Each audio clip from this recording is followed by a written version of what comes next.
Welcome back to the channel. So you watched the video on our road trip from the UK down to Le Mans for the Le Mans 24-hour Classic, and are keen to know a bit more about the event and what's going on. So strap in and let's take a closer look.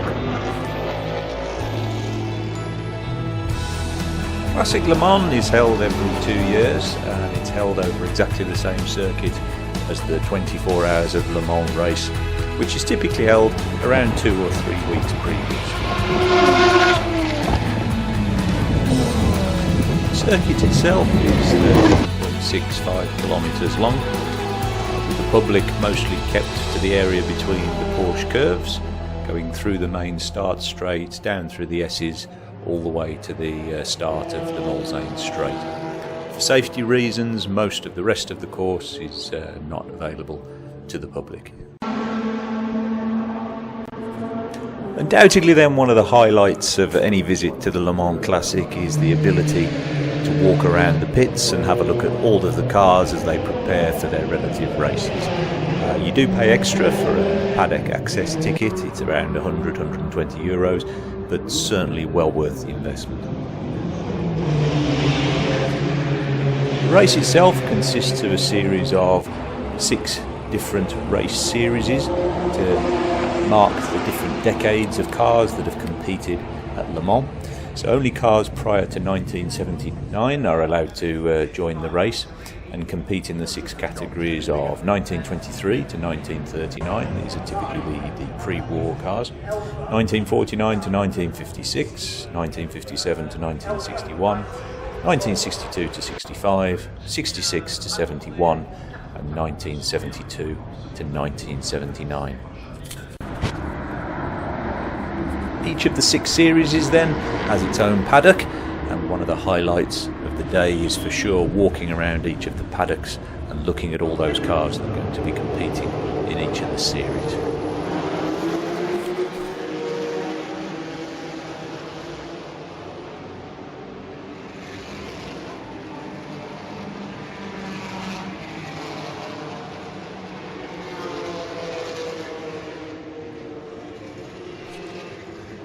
As you walk around the paddock, don't forget to watch the craziness that ensues when the car series go out for their races and come back and try and make their way through the crowds, amongst all the whistles and horns to get the crowd out of the way.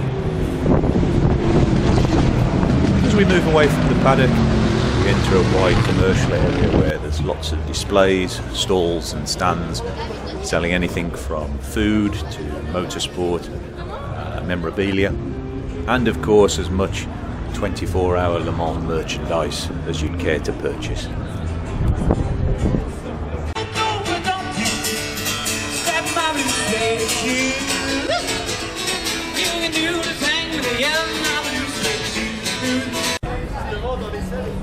Always a great area to pick up a model of your favourite classic, that picture, or maybe just start early on a pint of beer. Moving around the circuit then, there's always a race going on, something to see. So a great opportunity at any time just to nip over to the track, see what's on course, take in some sunshine and get some liquid refreshment, of course. La marque 9 fois gagnante aux 24 heures du Mans, la dernière victoire 965. Objectif victoire pour la course du centenaire avec la Ferrari Hypercar que nous découvrirons. Classic Le Mans is typically bathed in sunshine, so as a top tip, don't forget your hat, your shades, and of course that sun cream to keep the sun off your skin.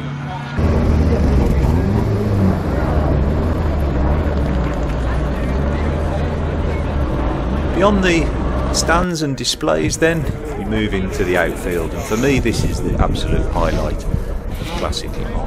We've got a wide range of clubs and manufacturers' stands where you can see all of the very best of classic cars and sports cars from the last 30 to 40 years. Looks like it.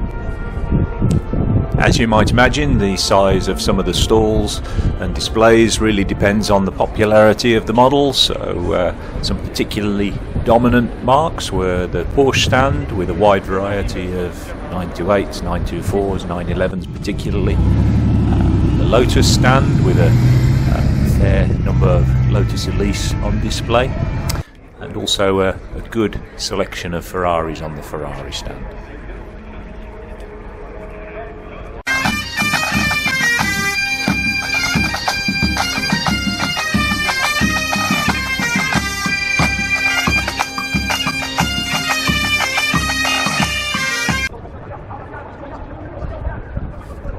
British marques were well represented with a huge stand for MG with a wide variety of MGBs on display.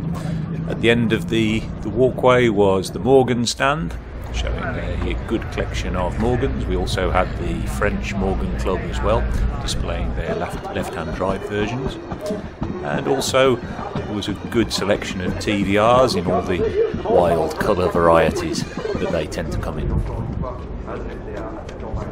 Qui a été en 1995 premier trophée spécial. Vos applaudissements pour l'équipage de Bastille.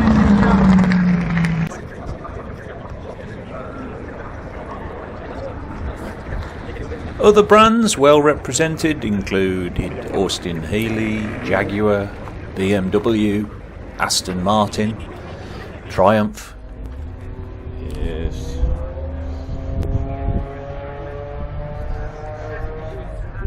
AC, Alfa Romeo, of course Ford with the legendary GT40.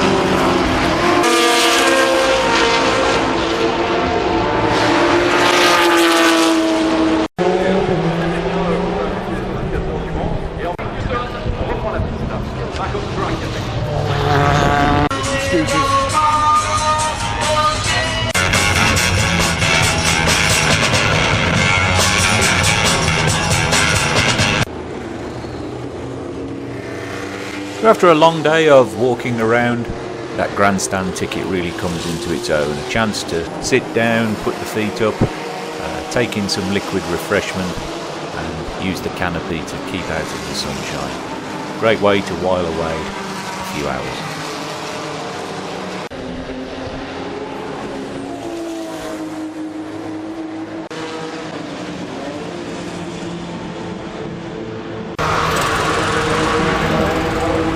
Another highlight of the day is the Little Big Man's Lemans, an opportunity to see children in their small cars have a go on the Le Mans circuit. Budding race car drivers, every one of them, I'm sure.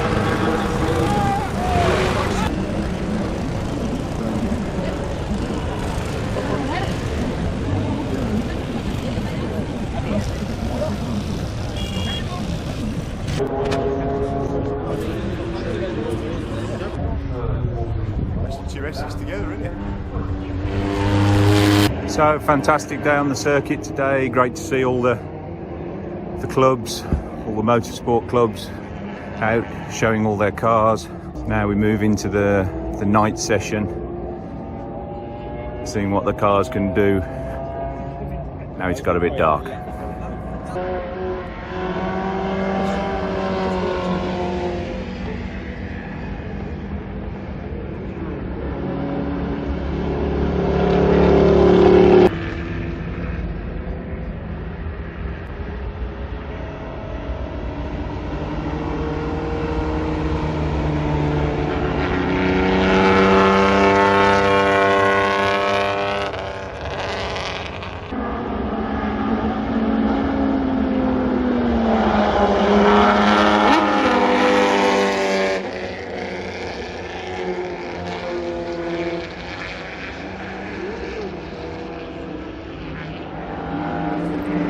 So as you get to the end of the day, you might be tempted to think that that's the end of the racing, but not so. You can make your way to the local town, Arnage, where much of the fun and festivity continues. In Arnage, the car fun continues, with there being a wide selection of cars parked up on either sides of the road, people cruising up and down the main high street, locals encouraging burnouts from the road stops. You'll also find good food, good beer, and great entertainment.